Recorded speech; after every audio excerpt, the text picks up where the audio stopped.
Hey, my name is Josh Korak. I'm a mental health counselor in the Northern Colorado area. In this space, I get the chance to interview professionals in the field, talk about mental illness, self-care, and so much more. With this show, I ask you to join me in doing what one of my favorite philosophers, a Buddhist monk, Thich Nhat Hanh, says: smile, breathe, and go slowly. This is Care with Korak.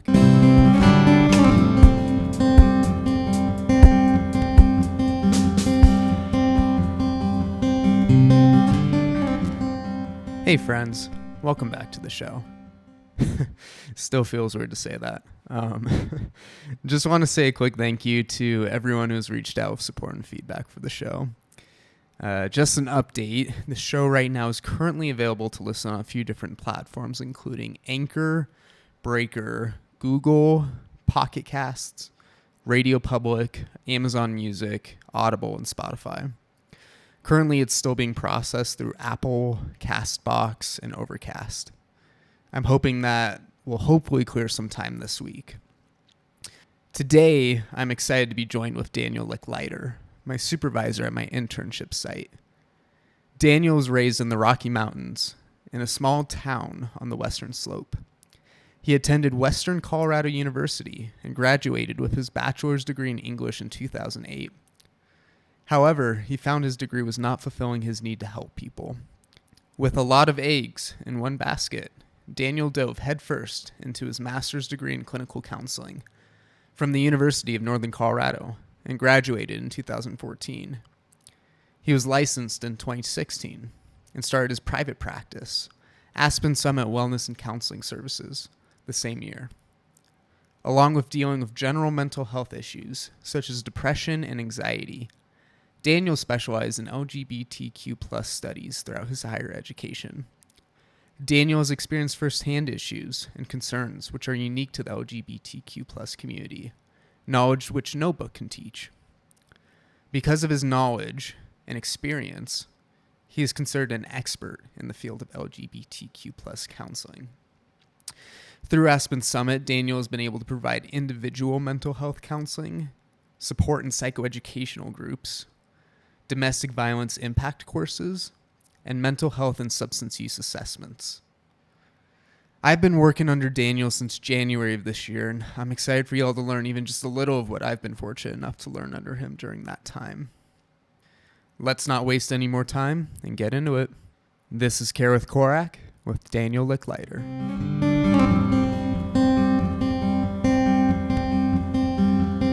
Well, hey, Dan. Hey, Josh. How's it going? It's going well. How are you? Good. Thanks for agreeing to do this. You're welcome, of course. Yeah, I've been having a lot of fun working with you these past... it's been a while now. It's been since January, which has kind of gone by quick, at least for me. I don't know about you. Yeah, already about over just under 9 months. Yeah, that's crazy. Yeah. And still going. Yep. Well, cool. Well, yeah, like always, I always just like to start by having people share their background and experience and why you chose counseling and kind of how you got into that. So if you wouldn't mind sharing. Yeah. So my name is Daniel Lechleiter. I am a licensed professional counselor in the state of Colorado. I graduated from UNC with my master's in clinical counseling in 2014 and then obtained licensure in 2016. I think you asked how I came into counseling, and I was not your traditional student. My bachelor's degree was in English, and I was working in my hometown. Dead-end job, just wasn't going anywhere. It was in human services or human services, not like human resources, but working with individuals with developmental delays. And where are you from again? Montrose, Colorado. Oh, okay. It's on the western slope. Yeah. So, oh gosh, I remember I was out in the garage talking to a friend of mine who was in the counseling program at UNC, and we were talking about how I was lacking a direction. And she said, well, why don't you apply for the counseling program? And I remember saying, oh, that's ridiculous. My degree's in English. I know nothing about psychology. I know nothing about counseling. And I don't know. I think it was within 9 months I'd been accepted to the program, and I started in May 2010. So. Wow. Yeah. What was that experience like, shifting from, studying about English and switching to a much more, scientific, person-centered kind of study? My English degree was in literature, so it wasn't, and my minor was in philosophy. So a lot of what I did in my English program was analyze characters, and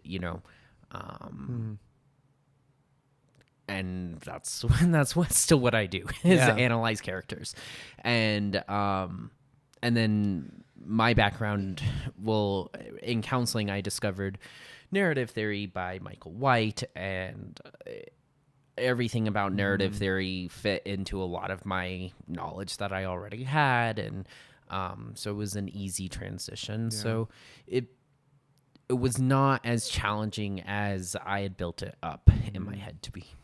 Yeah, I was just going to ask, how you maybe incorporate some of your past education, and knowing obviously that you practice from more of a narrative approach. What is narrative therapy, to maybe explain to my audience? Yeah. Narrative therapy is essentially it's a cognitively based therapy. It works from the concept and idea that, the stories that we tell have a powerful impact on our present. And one of the core tenets is that, that story that we tell is often impacted by a larger social construct that we call the dominant narrative.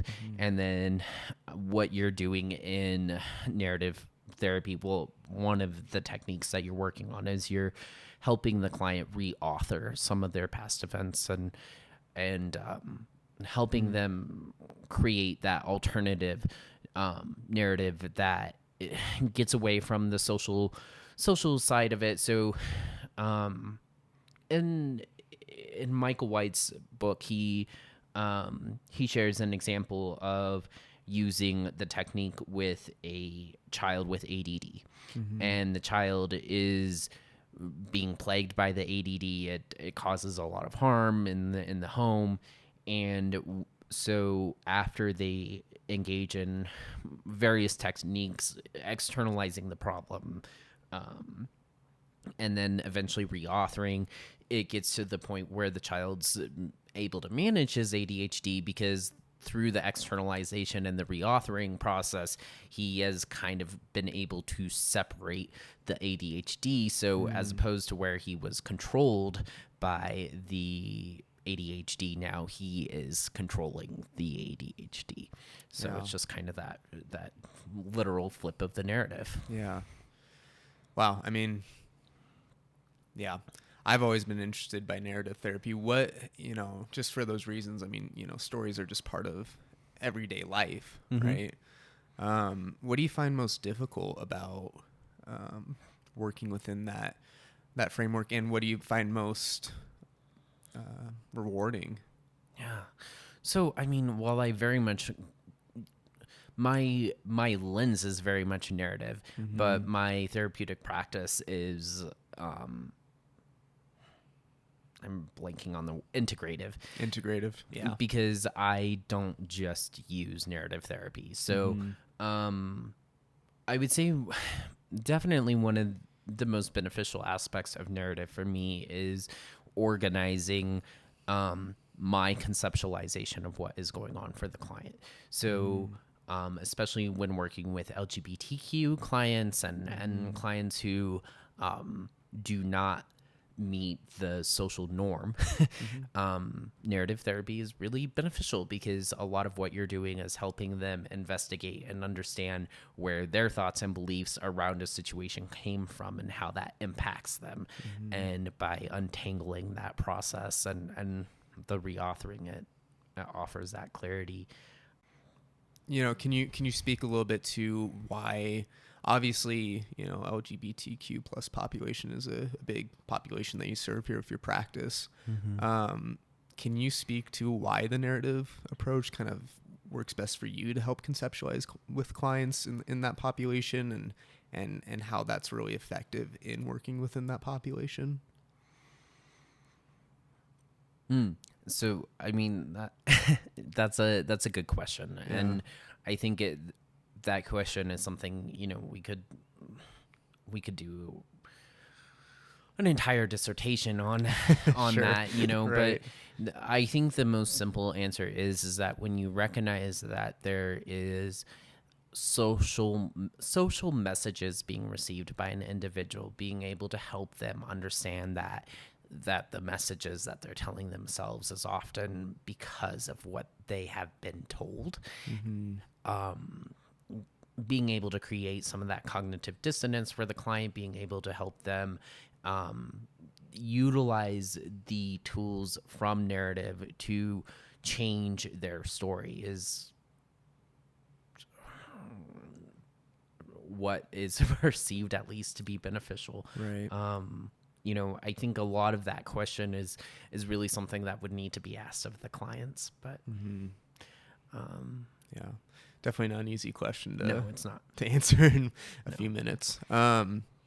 Yeah, can you speak a little bit to why you've kind of, not necessarily that you've chosen to work with this population, but maybe why you really enjoy working with this population, and what it's meant for you, and why. Well, I'll ask that second question in a second. Why don't you start with that? Yeah. So I came out when I was 16 years old as gay, and that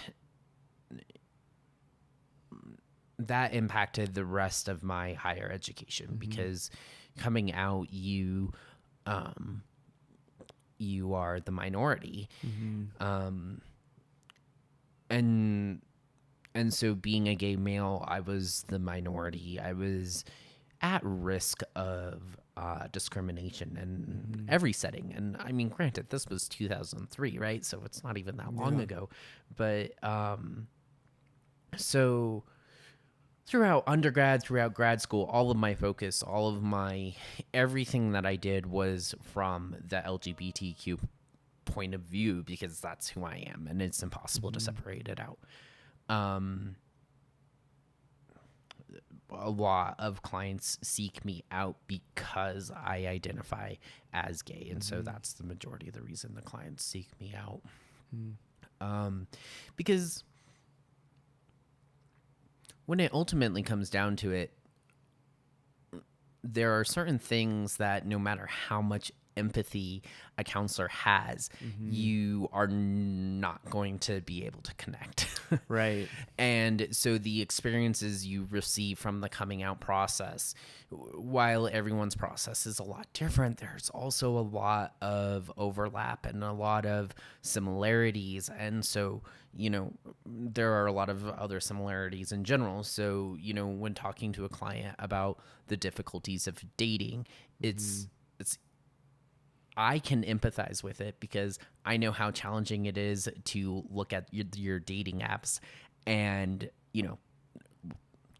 being a gay counselor, half of your clientele is usually, especially in a smaller town, it's like impossible. Really? Yeah. But, so I think everyone feels comfortable being around someone who's been there and done that. Yeah. And so my business has been built off of this concept of acceptance. And non-judgment. And so that's where, that's what I look for when I'm interviewing my interns, my friends. All of my life is around, it requires that acceptance component. acceptance. Yeah. So. I'm glad you spoke to that idea of how clients really try to look for that connection of shared experience. I think that's, we could apply that to other areas of mental health, things like addiction, grief, Absolutely. Initially when I was, I almost didn't do my internship here, as you know, and thank God that didn't happen.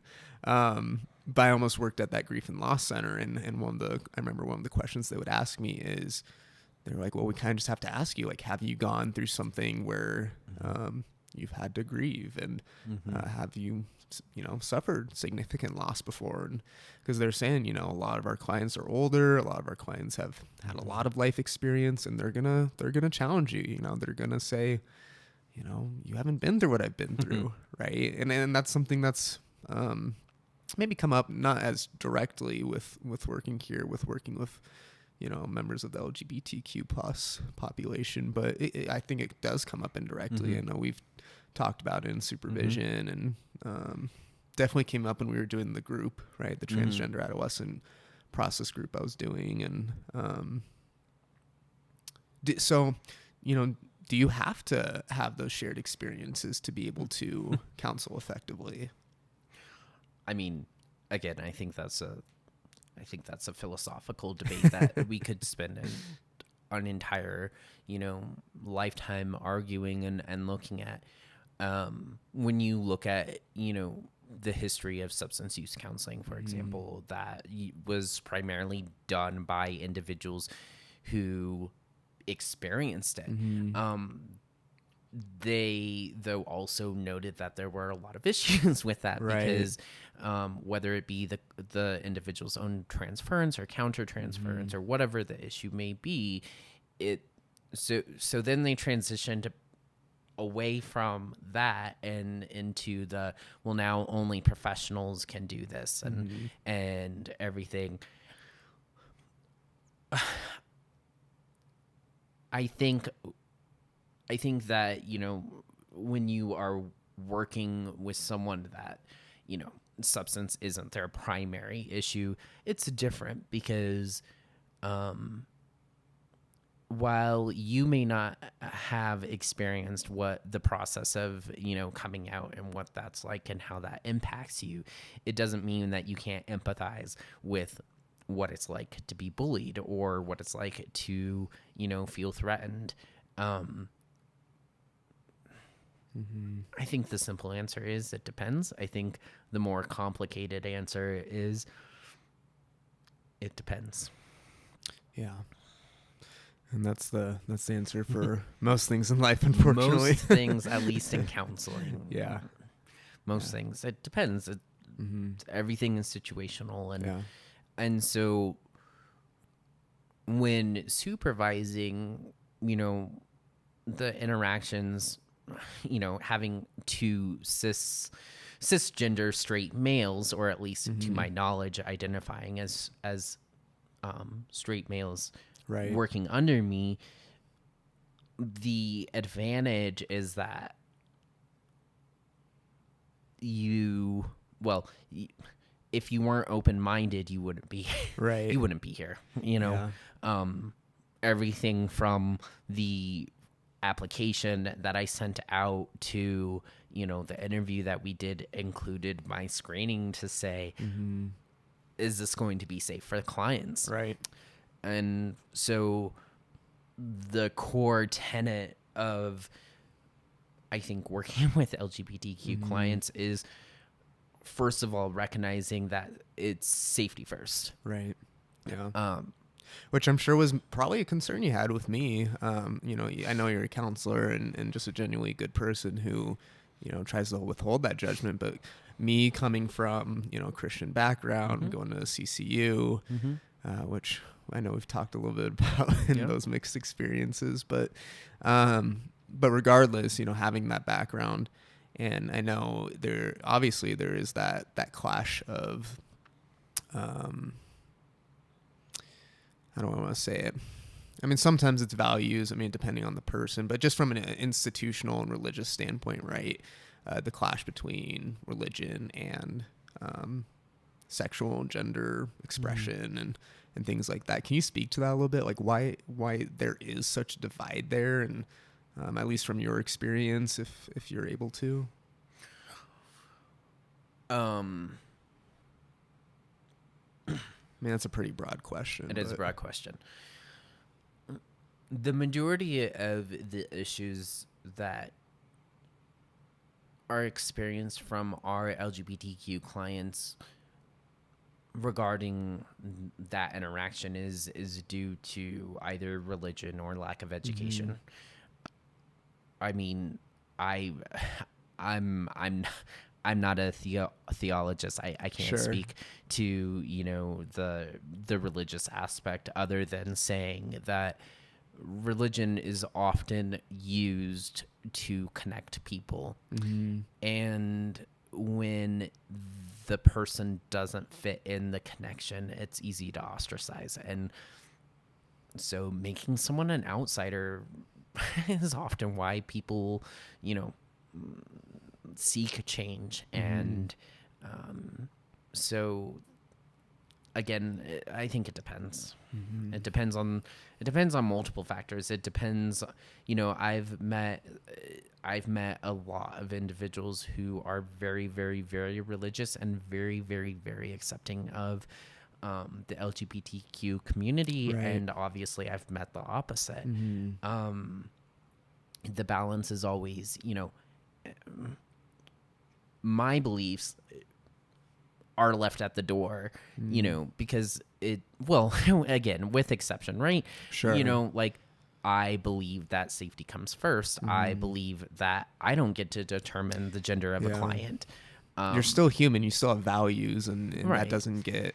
I think that's a misconception that, you know, we go through in our training as counselors. Is like, we still have to be aware of what our values are, right, and not necessarily impose those values, but just be aware of them in that process of counseling. Absolutely, because being ignorant of your own values is ignorance. Right, and potentially damaging for clients It in the is. long run. I mean, if we're not aware of it and we let that ignorance influence sessions, and you mentioned that, you know, members of the LGBTQ plus population are more at risk. Can you speak to that a little bit? Like, at risk for what? Suicide. LGBTQ individuals are, I think, number one for risk for suicide. Wow. So a lot of suicide risk. Substance use is another very common issue. You know, which again, you know, we could spend the entire session theorizing about it, but a lot of it comes down to, when you think about the safe places for LGBTQ, it's usually a bar. And so, you know, substance use is usually not only considered appropriate but necessary for that population. You know, shows like RuPaul's Drag Race, they even went through a period where their primary promoter was alcohol, an alcohol company. Yeah. And through one of the episodes, an individual came out and said, you know, I'm a recovering alcoholic, so I can't have this substance. And so they've transitioned and changed that process over time. But, you know, in the high schools, there aren't a lot of safe places. The community is going to be smaller. You know, especially when you're in a smaller community, especially more conservative community like Greeley. Right. There's, you know, you ask your students about their LGBTQ support in school, a lot of them will say they don't have any. So it's not only that informal, but that formal support that they don't get. Yeah. Um, we're talking about risk for members of the LGBTQ plus population. Does that show up for you? Like, are you able to observe that where the clients you are working with are more actively suicidal, are more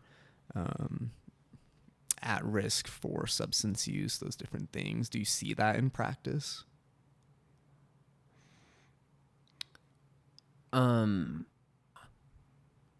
I guess the simple answer is absolutely, Mm-hmm. right? You're, and it's equally about being aware of the risk. It Mm-hmm. again, right? Like, without stereotyping, without putting people in boxes and expecting a certain outcome, Sure. right? I've worked with probably just as many, identifying straight kids who have just as just as serious of problems, if not more Mm-hmm. serious, than the LGBTQ clients. It has a lot to do with their upbringing. It has a lot to Mm-hmm. do with their parents. It has a lot to do with their general physical locale. You'll find individuals who are in the smaller, towns in Weld County are probably going to come from that more conservative family where they are going to be at greater risk of suicide Sure. because of lack of acceptance. I think in general, substance use is, because of the microculture Mm-hmm. of being gay, it it's more encouraged to engage in substance use Mm-hmm. by the rest of the community, which is, a risk in itself. And at the same time, it doesn't mean that every single kid that comes in who identifies as part of that is going to be intensely screened for substance use. Sure. Sure. Yeah, and I wonder how much of that has to do with setting too, because I think of, here obviously we could see whoever, right? I mean, whoever wants to come in can come in and see us.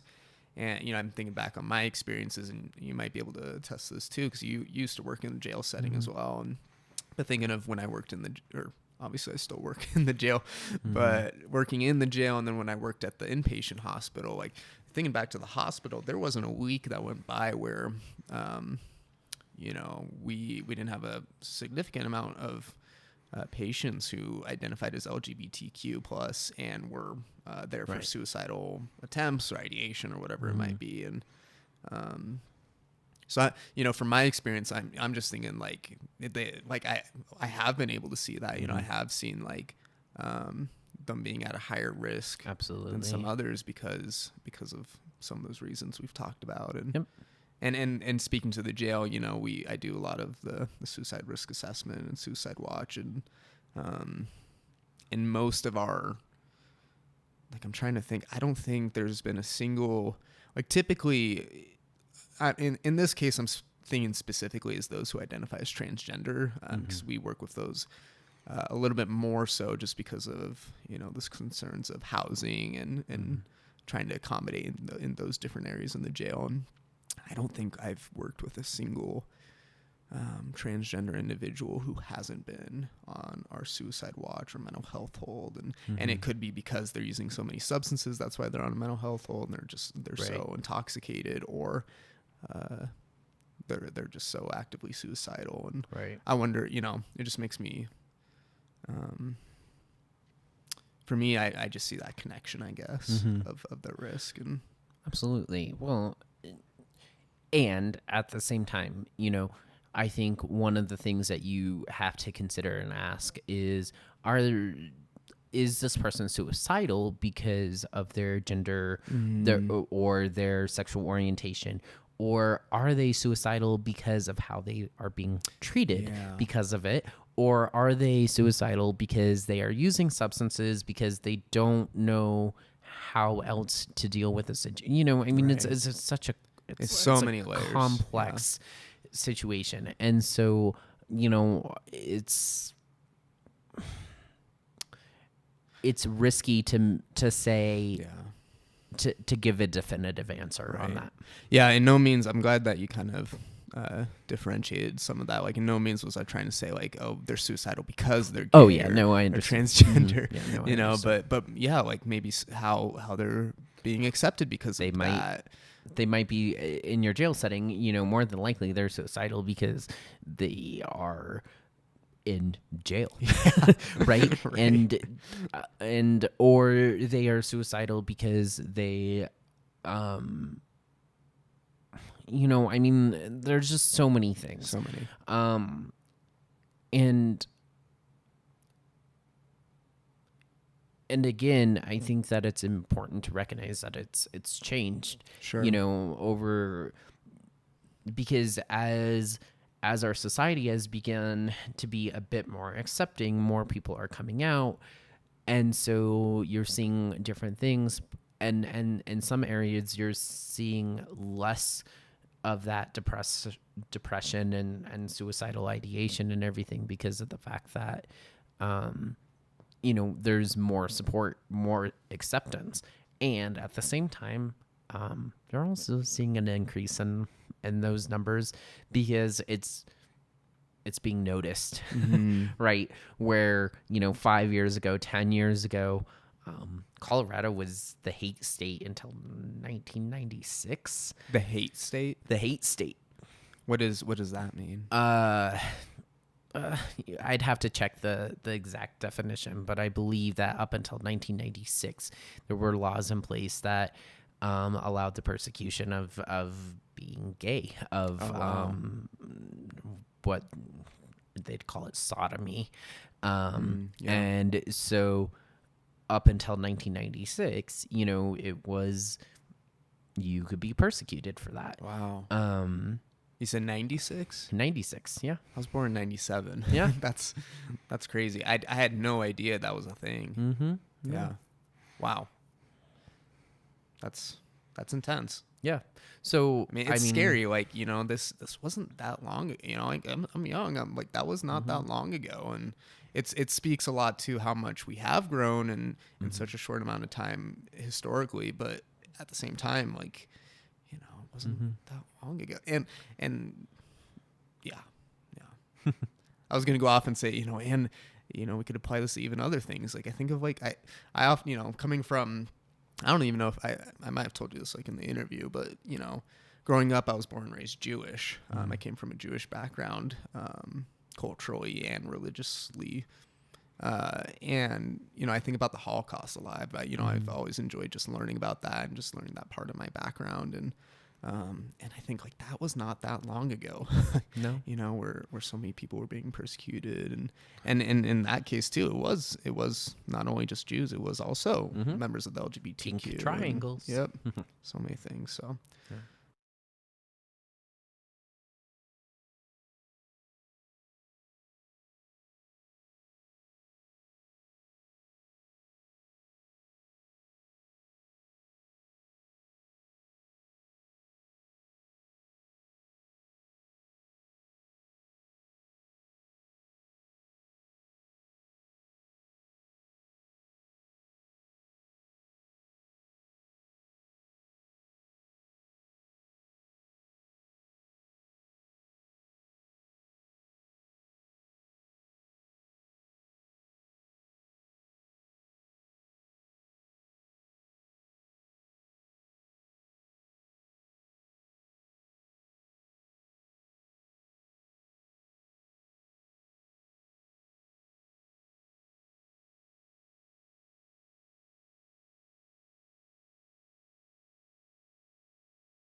yeah, support is so huge for everybody. I mean,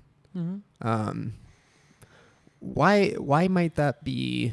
I know we've talked a little bit to it, but why is that so important in connecting members of the LGBTQ plus community with positive and accepting support?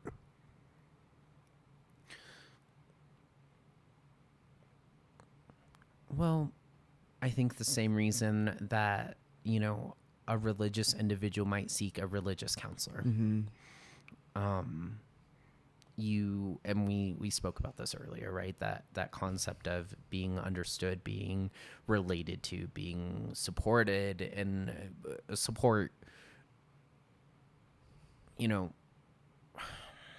know how to answer that beyond. I think it's the same reason that anyone would seek someone else, right? Yeah. You have your people of color who often feel more comfortable with a person of color as their counselor, and I understand that because I cannot relate to a lot of things that a person of color has gone through.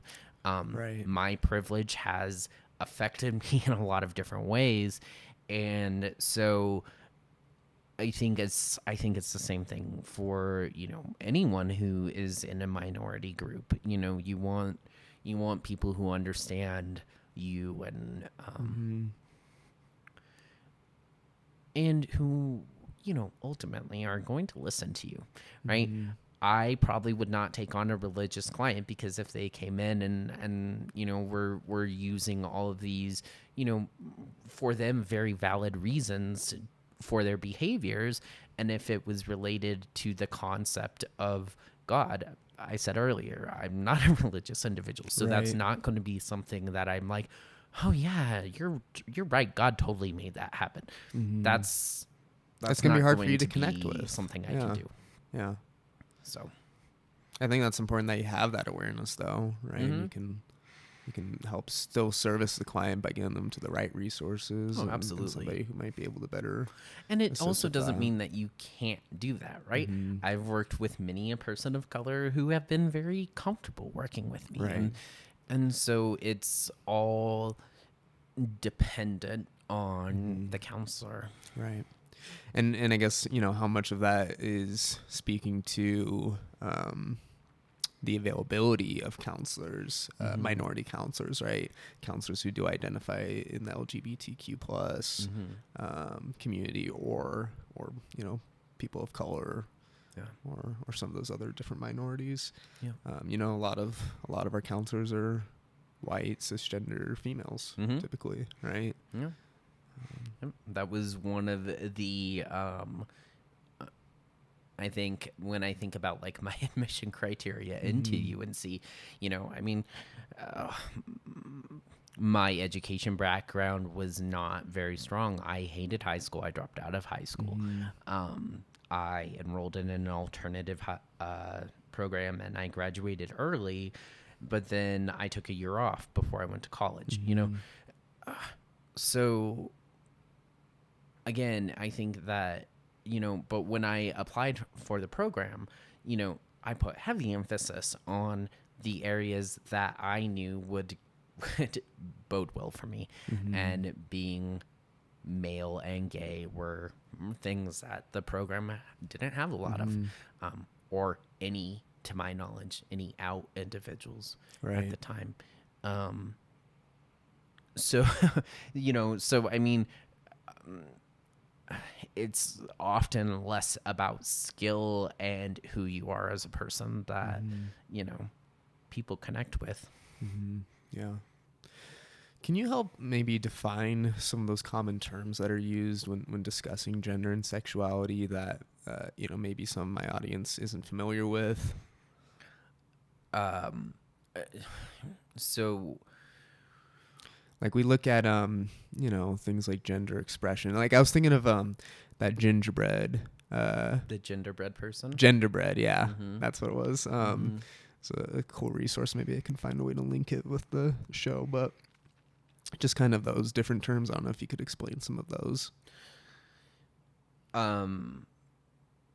the vocabulary appears to change and adjust every single day, but some of the more common things that a lot of counselors work with is gender expression versus gender identity. So gender identity is how the person identifies their gender. So you might have someone with male sex organs who identifies as female. However, just because they identify as female doesn't mean that they express themselves as female.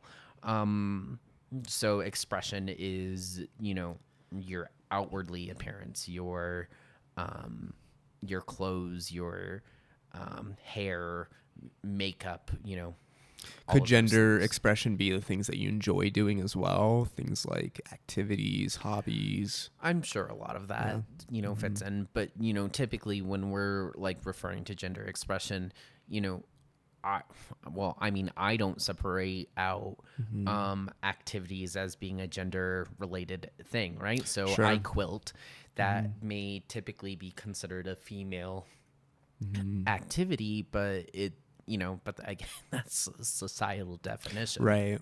Well, yeah, I So- was just, I was looking into more of those, like how society kind of defines different things. And, we think of the typical, like, are boys allowed to play with dolls, or girls Yeah. allowed to play with action figures, or things like that. Or Yeah. And I'm sure that gender expression includes part of that, Sure. But when you're defining gender expression, typically it's more of that physical expression, physical traits and things like that. Okay. Yeah. So gender expression is different than gender identity. Correct. Yeah. Which is different than sex, right? Yeah, right. Biologic sex or assigned sex at birth. The resource that you referred to earlier that has a genderbread person, I believe it's pronounced metrosexual.com. They have so many resources that you can access that, everything from, the ever-changing vocabulary and kind of the definitions to flat out noting that, just because it's written down on the page, it doesn't mean that it's what's accurate. So, the genderbread person for me is a tool that I use when helping clients who are telling me, well, I don't know how I identify. To you and I, that may seem very simple, right? Sure. Like, I never questioned my gender. I always knew that I was male. I very much like all of my maleness. However, it doesn't mean that I don't have more feminine expressions, not only in my outwardly appearance, but in my body language and, a lot of various things. So, yeah, you're right. Gender identity is not exclusive to gender expression, which is not exclusive to your sex. Right. And how does, sexual orientation play a role in all of this? So, I think that as we are moving as a society towards general more acceptance, that sexual orientation is different. It always has been different, right? So one's gender identity doesn't mean that they are going to be a certain way sexually. But we're starting to delineate the difference between sexual attraction versus romantic attraction because they're not always the same. So even though I identify as a gay male, it doesn't mean that I may not have romantic attraction to a straight female. Whether or not we were to ever have sex, would be more defined by my sexual orientation, right? So my sexual interest in another individual.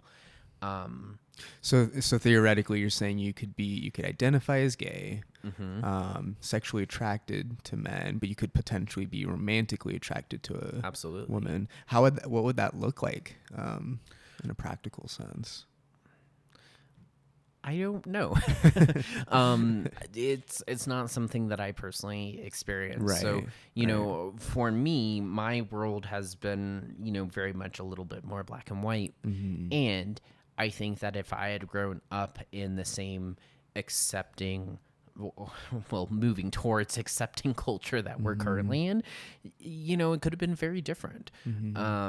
It could have been that I was allowed to, have the crush on the female that I did in high school, and it be okay because it didn't mean that I wanted to have sex with her. Where instead in high school, right, it was taboo. I wasn't, not allowed. I wasn't encouraged to be gay and have a romantic interest in a female partner.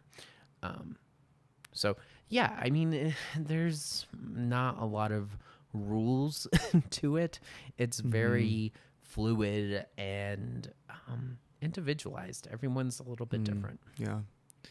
Yeah, that makes sense. I mean, I like that you kind of mentioned, like, both of us have always kind of known, right? And something that, like, I feel like I've been more aware of since working here is, like, I've always identified, as a cisgender male, heterosexual male, right?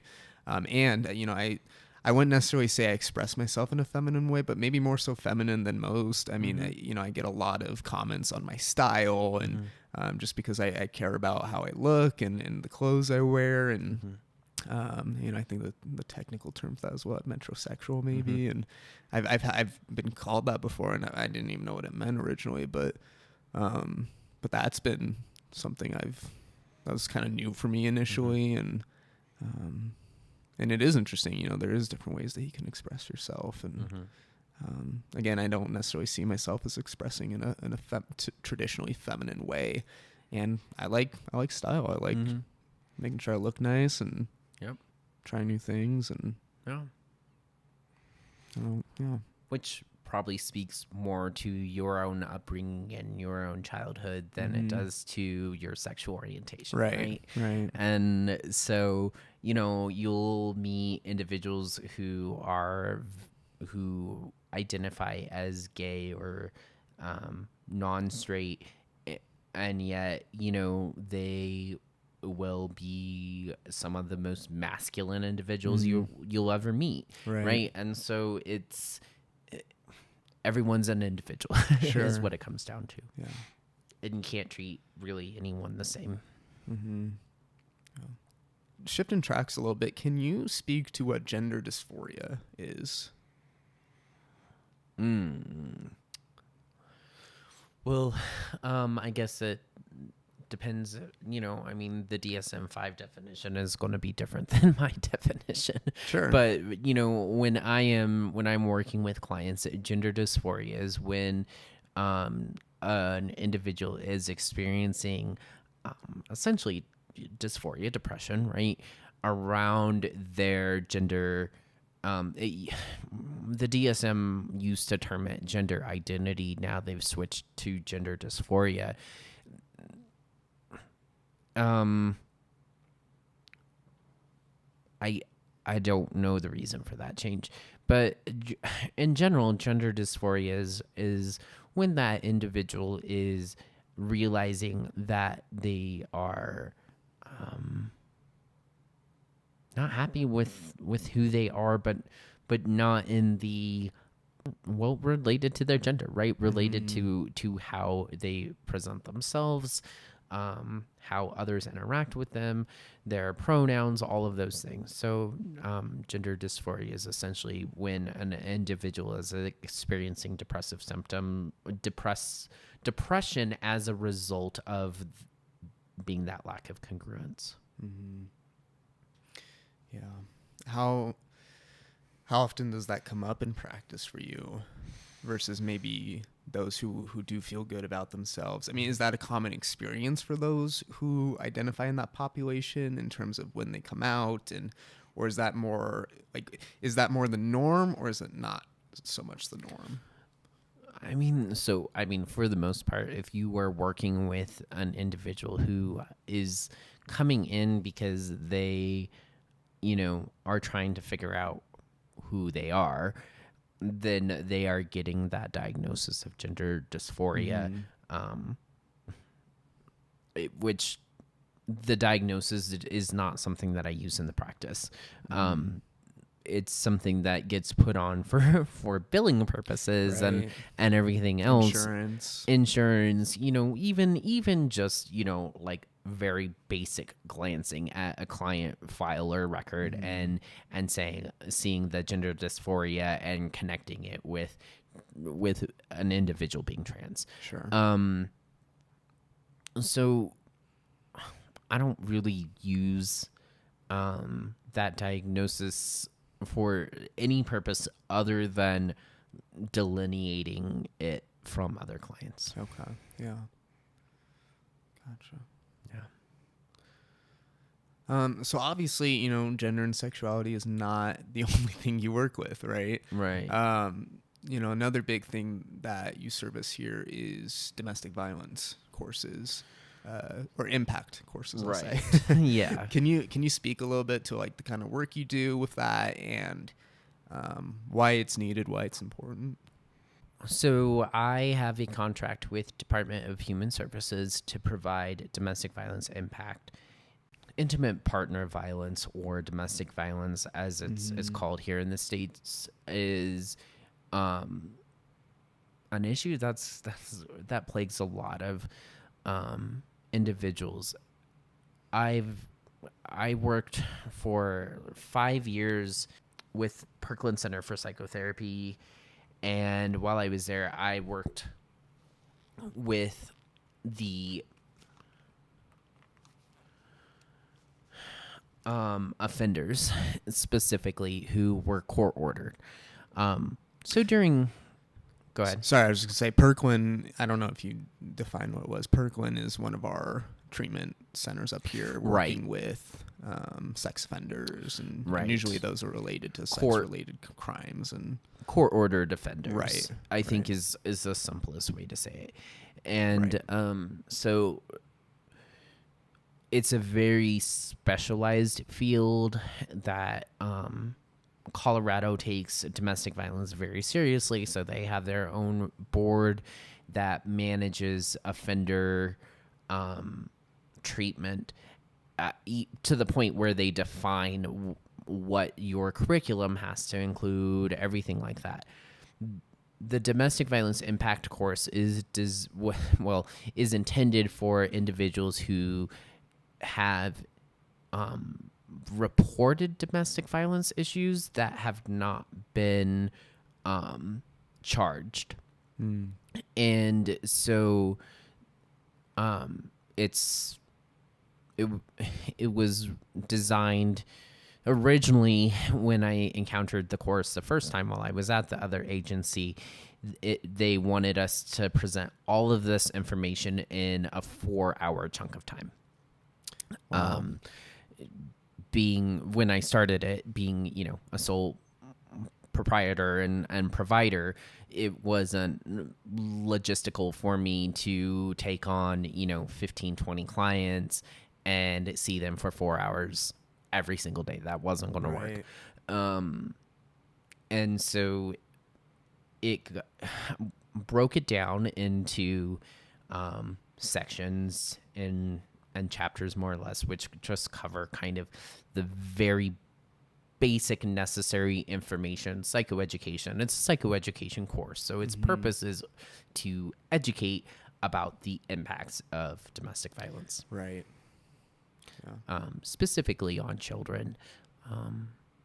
But when you're doing the work, it's, you often encounter individuals who, want to make those changes and who have the capability of committing to those changes as well. Kind of switching back to a little bit more of that gender and sexuality conversation. If you were to really try to simplify maybe some basic core concepts, some core practices, whatever it might look like, in terms of acceptance of your own gender identity, of your own gender expression, sexual orientation, whatever it might be, What are some things that you recommend with clients? Again, simplifying into maybe just those really core principles of just as a way to share and again, just provide some of that information. Well, I mean, I think, Josh, that you already identified it. It is that practice of acceptance. And that acceptance comes with the empathy, right? So, I think that there's often that disconnect between, connecting one's own experience working with children or whatever else and making assumptions based off of that treatment, right? And so I think my single piece of advice is don't expect to be able to treat every case the same, because just because you have a person who comes in, identifies as gay, right? You may learn and work with that person very well. You may get another person coming in who also identifies as gay, but that title is the only thing that connects them, right? Yeah. Like, it doesn't mean that they had the same coming out process. It doesn't mean that they had the same experiences. It doesn't mean, so just familiarizing yourself in general with LGBTQ stories and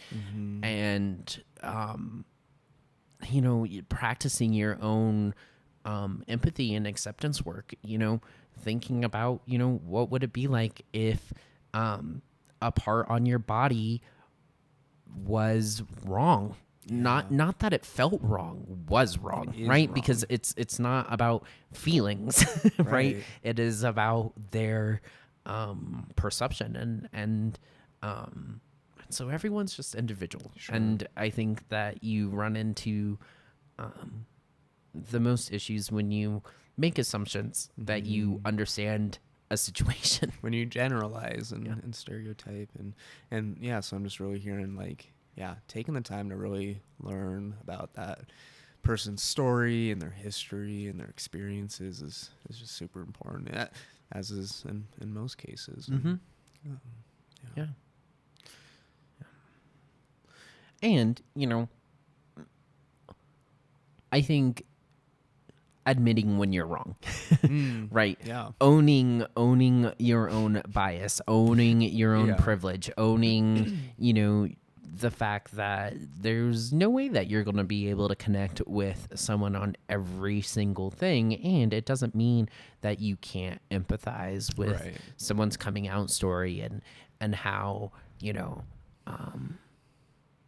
how challenging it would be to have worry that you could be disowned, that you could be cut off from your family, that you could be kicked out of your house, that, that the only thing you've ever known could all be more or less taken away from you. So there's that.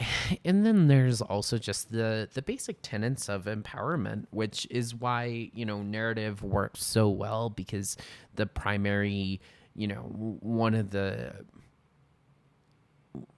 benefits of, going through narrative and understanding it and using it is that you are recognizing that societal impact that it has on someone. So recognizing that, just because my mom may have not been accepting, it doesn't mean that she's a bad person. It's because she wasn't accepting because of the way she was raised and because of the tenets that she was taught and because of how she understands the whole idea of acceptance. And so it's about that empowerment and helping that client take back some of that loss of power, because when you're a minority, you lack power. Yeah, that's huge. What are some of your own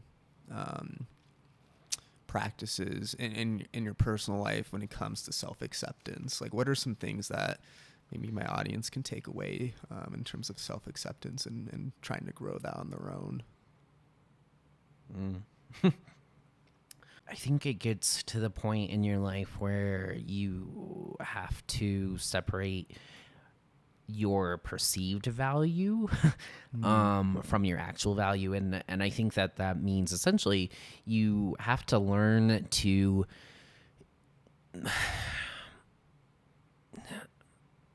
accept the fact that people are assholes and accept the fact that you aren't going that it's impossible for you to change or control someone else, just like you don't want to be changed or controlled. And so, I mean, my own journey is my journey, right? It's Sure. not going to look the same for anyone else, but it was very much about, well, I don't know. I came out very differently. But when I came out, I knew the arguments that my parents were going to have, and I knew because,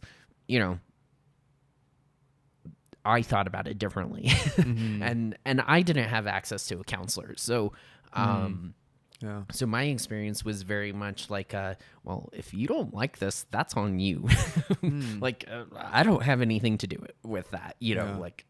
And so for me, it's always been about the acceptance of recognizing what I have power and control over, and what I don't. And so, everyone has to take their own assessment of their own privilege, of their own experiences, and recognize that is not everyone else's. Yeah. Which, I mean, sounds so simple, and yet is so difficult for so many of us. And, right. Yeah. Absolutely. I think allowing that time and space to process and to reflect is so huge. And I feel like if we had more of that, the world might be a little bit kinder. Yeah. Well, I mean, without, putting too fine a point on it, when you consider how religion impacts how other people see and believe what is right and wrong, one of the primary antagonists for the LGBT community has been extremists, right? Right. And extremists are those who are unwavering on their beliefs. And so it's interesting because when you're working with LGBT clients, or at least when I'm challenging them on, okay, so I hear that you get so frustrated when someone calls you, when someone mislabels your gender, and I understand how that is frustrating. And is that energy that you're putting into being upset about this one person that you're never going to see again, is that worth it? Is it something that is worth your while? Because are there other things that you could be doing? Because you don't need that person's validation. The only validation that you need at the end of the day is your own. Wow. Yeah. That's great. Huh. Well, any last final words of wisdom that you'd like to share? Don't listen to anything I said and do your own research, and, just trust that, there's not one right answer. Sure. Well, I do appreciate you taking the time out of your schedule to speak and share your own experiences and your own story with this, and to speak to this very prevalent area in life. So. Well, you're welcome, Josh. Glad that I could help. Yeah.